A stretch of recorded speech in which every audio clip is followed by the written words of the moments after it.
코로나19가 엄습한 올해 1월 20일부터 11월 말까지 코로나 대응 자원봉사에 참여하신 국민이 연인원 151만 명으로 집계됐습니다. 코로나가 없던 지난해 같은 기간보다 10배를 넘는 국민들이 참여하신 것입니다.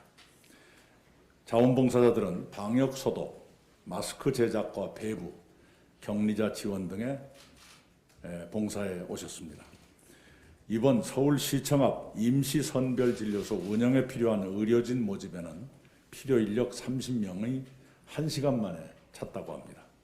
이번에 전국에서 자원봉사에 참여하신 간호사 2,400여 명 가운데 25%는 전직 간호사들이셨습니다. 전직 간호사들은 내 경험이 코로나 극복에 보탬이 되길 바란다고 말씀하셨습니다. 누구보다도 의료진의 고생이 눈물겹습니다. 방호복 안에 내복까지 3겹으로 끼어 입어도 바깥에서는 몸이 꽁꽁 얼어붙습니다. 새 아이를 두신 간호사는 아이들이 보고 싶어도 그렇게 할 수 없다고 눈물 짓습니다.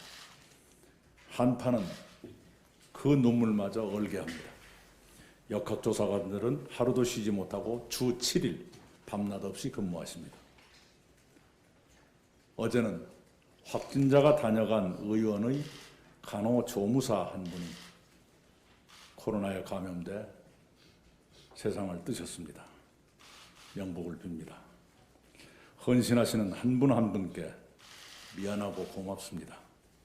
그런 연대와 협력이 우리의 코로나 극복에 큰 힘이 될 것이라고 확신합니다. 그런 분들의 희생을 생각해서라도 너나 없이 방역에 철저히 협조해야겠습니다. 일부의 비협조가 국민께 얼마나 큰 피해를 드리는지, 의료진의 희생을 얼마나 요구하는지 함께 생각했으면 합니다. 또한 야당은 국민의 불안과 공포를 조장하고 있는데 그런 행태는 방역을 교란하고 위기를 증폭시키며 결과적으로 민생 안정을 해칩니다. 야당은 눈앞의 정치적 이익만 생각하지 마시고 방역과 민생을 도와주시기 바랍니다. 국민의 건강과 생활 앞에 여야가 따로 일 수 없습니다. 착한 건물주님, 고객님과 이 고마움을 나눌게요. 지난주 인천의 한 국밥집에 임차료를 면제해 주시겠다는 임대인께 감사를 드린다는 현수막이 이렇게 내걸렸습니다. 임차인도 고마움을 나누겠다며 국밥값을 올리지 않겠다고 약속하셨습니다. 가슴 뭉클한 얘기입니다. 그러나 임대인 개인의 선의에만 의지할 것이 아니라 선행을 제대로 장려하는 방안을 병행해야 효과가 커질 것입니다. 이미 시행 중인 제도의 실효성을 보강하고 재해 재난 때 임대료 부담을 제도적으로 완화하는 방안이 필요합니다.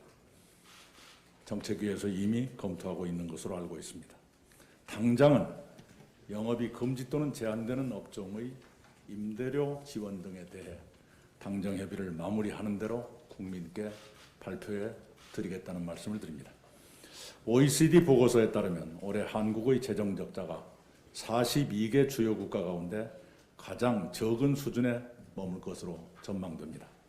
세계 각국이 전쟁에 버금가는 막대한 재정을 쏟아붓지만 우리의 재정은 상대적으로 튼튼하다는 얘기입니다. 국민의 이해와 협력 덕분입니다. 이 또한 국민 여러분께 감사드립니다. IMF 같은 국제기구들은 코로나 위기에 대응하기 위해 재정의 적극적 역할을 권장하고 있습니다.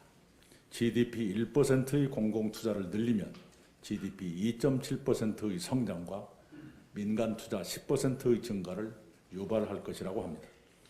그런 관점에서 우선 오랫동안 고통을 겪으시는 소상공인, 자영업자, 취약계층을 위해 재정, 세제, 금융 등 종합 지원 대책을 마련해야겠습니다. 이 또한 당정 간의 협의가 진행되고 있으므로 가까운 시일 내에 국민 여러분께 발표해 드릴 수 있을 것입니다. 대북전단 살포를 규제하는 남북관계발전법 개정에 대해 일각에서 표현의 자유를 침해하고 북한 인권 증진에 역행한다고 주장합니다. 그런 주장에는 잘못된 정보에서 출발한 오해와 왜곡이 있음을 말씀드리지 않을 수 없습니다. 대북전단 살포는 112만 접경지역 주민들의 생명과 안전을 위협하는 행위입니다. 남북한의 군사력이 집중 배치된 지역에서 전단을 살포하다 무력 충돌이 빚어지면 주민들의 안전을 위협하고 더 큰 전투로 확대될 우려가 있습니다. 2014년 10월 북한이 대북 전단을 향해 고사포를 쏘고 우리 군이 대응 사격하는 일촉즉발의 사태가 생길 일도 있었습니다. 표현의 자유는 존중돼야 합니다. 그러나 그것이 국민의 생명과 안전보다 우위에 있지는 않습니다. 표현의 자유도 타인의 권리나 국가 안보 등을 위협할 경우에는 법률로 제한할 수 있다는 것이 국제사회의 확립된 원칙입니다. 개정된 남북관계 발전법은 표현의 자유 전반을 제한하는 것이 아니라 민통선 이북에서의 전단 살포에만 적용됩니다. 최소한의 범위에서 전단 살포를 규제하는 것입니다. 그런 사정을 간과하고 미국 의회 일각에서 개정법의 재검토를 거론하는 것은 유감스럽습니다.